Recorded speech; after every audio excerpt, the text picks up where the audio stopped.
This is Jess, one of the Relationship Revivalists, and I want to say thank you for joining me for another week of an amazing study about love and encouraging and inviting more love into your life and into our lives instead of focusing on fear. So we changed it from being a fear study to a love study. And because what we focus on, the more we focus on it, the more we get. And so we want more love in our lives, and we want to get rid of that fear.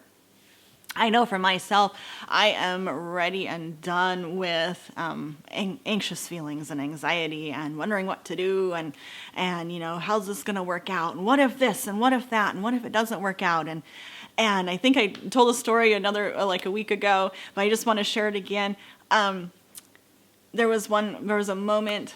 I was kind of having a weaker moment, and I was thinking about something that I really wanted to happen, but it was kind of, far out there. I wasn't sure if it was going to be able to happen.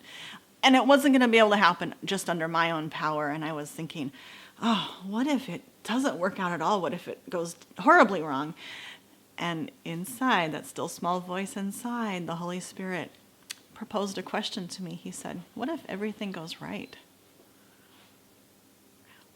That question was like, oh, okay, if God's asking me that question, I know He has the answer to make everything go right, to keep me on His path that He has for me, and to make it work out. And, I love to say, and I've said for years now, very often, God always works everything out for me. And you can say that for yourself too. I don't say it to out of a haughty, cocky way at all. I just say it because I know God's character. I know Him as a friend, as a father. I know that He will always come through for me because He promised it in His word many times over. But I've also seen Him come through for me over and over and over again in my life. So everything I've ever given to Him, He's always worked it out. He's always given me His word on it first when I ask Him about it. And then I thank Him. He's my answer. I thank Him for bringing the answer about in my life.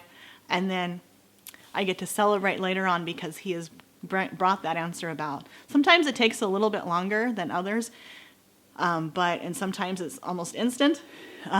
For example, I had to wait a very long time for the right man to come into my life. And so that was a huge work of faith that God and I went on this journey. And, during that time, I was not willing to run out ahead of God's plan for me.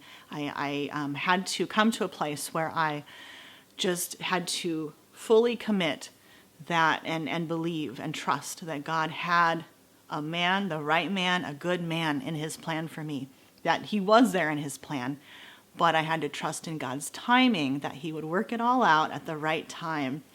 And He did. So it took years. But John was being prepared by God. I was still being prepared by God in ways I didn't know that I still needed to be prepared by Him.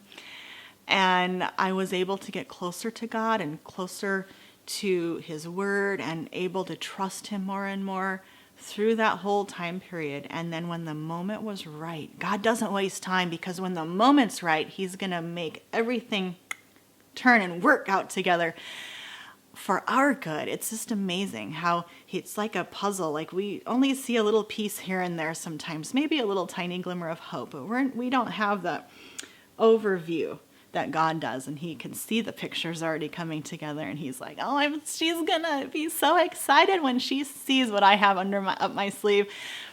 But when the timing was right, it happened really fast. We met and we knew, He's the one for me. She's the one, John and I knew, and I'm looking over there because he's sitting there. But we just knew that it was right, and that God was, sanctifying our marriage and ordaining it, and it was for His glory, and we've had such a wonderful time since. And anyway, that is a great way, a great example of not allowing fear, because there were periods of time in those years, because I thought, by 27, I for sure will get married. That's kind of old already, I had no idea. It was a few more years after that, and way past my timeline in my mind. But I realized later on I was right on time on God's timeline.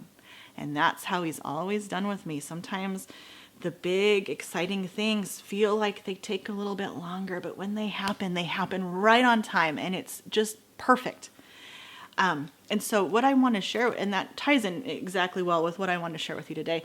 We're studying the book Make Fear Bow by Gary V. Whetstone. My notes there. But and if you want to follow along, please get this book. I would encourage you to get this book. It's amazing. I have loved everything I've read in it so far, and it has helped me so much. And actually, key points that Gary talks about in this book, the Holy Spirit has actually used over and over these last few weeks to remind me why I should not be afraid.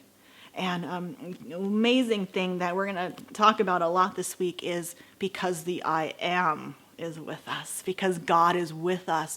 And what does that really mean? Does it mean, oh, well, yeah, he's with us, but it's a command not to be afraid? Well, I'm not sure because I still feel afraid.